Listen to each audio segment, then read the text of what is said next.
If you want to use the equal scheme functions to distribute the prepaid expenses or prepaid revenues among various periods, so we will see now how we can distribute and allocate the prepaid expenses or revenues among various periods.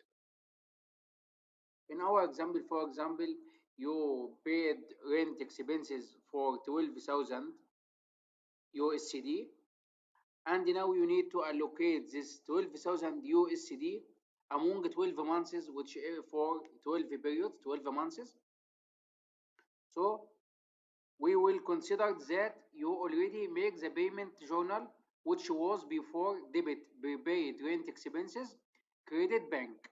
Now we need to allocate the 12,000, which will be debit expense, credit prepaid rent expenses, with 1,000 for each month among 12 months. So if you need to do this transaction from general ledger, journal entries, general journals, here you will click new. Here you will select general journal, journal name, and here, for example, you can write the description, allocate and distribute the prepaid rent for 1 year, start from for 1 year. Okay, then you can take the description copy if you want, Ctrl C, and then go to lines. Once the line screens appear here, you have to select here the account type is ledger, which it will be rent expense. Then you will select the department, for example, accounting, and the function dimension accounting department, for example, in our example. Here you can Control V, okay, or you can write here prepaid rent from January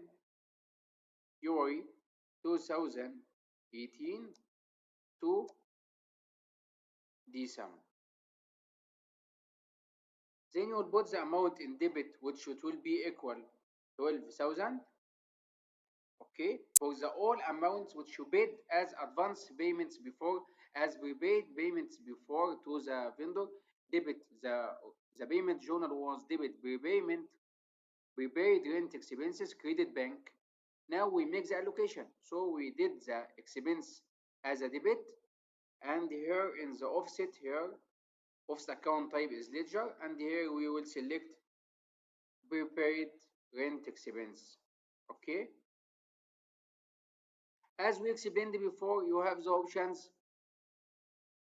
So for this, you have the options to put here the amount is debit here, and you can go to next line and select the credit account here and put the account as credit, or you have the other option to put debit and credit in the same line. The debit here in this account, which means offset account is credit. If this account you put the amount is credit, which means offset account is debit by default. So you enter the amount in debit or credit one time if you are making offset transaction. Once you finish this, you have here function tab to allocate and distribute the 12,000 among 12 months. Here you can find functions. So here you can find the ledger equals. Yes, this ledger equals. You have to click it. Here you have to select which equal identification. If you need to check this equal before and its period, you have right click view details here to make sure the period is 12 months. You can edit the period as you want. Once it's correct, you have to click save. Then you will select the equal rent, and the start date here it will be 1 January 2018. So the end date as we selected is 12 months. So here it's 31 December 2018. Once you finish, you select the equal and select the start date. Here only you put the equal and select start date only. Then here under transaction, to make sure the transaction is correct, you will find here Every month from January until December, you will find debit expense, credit the the prepaid. Okay, then click save and close this screen and click OK. If you click cancel, it means the allocation transaction is cancelled. Okay, so you have to click OK and validate transaction to make sure the transaction is correct. Once you receive the message operation completed successfully and journal is okay, you can post the journal directly.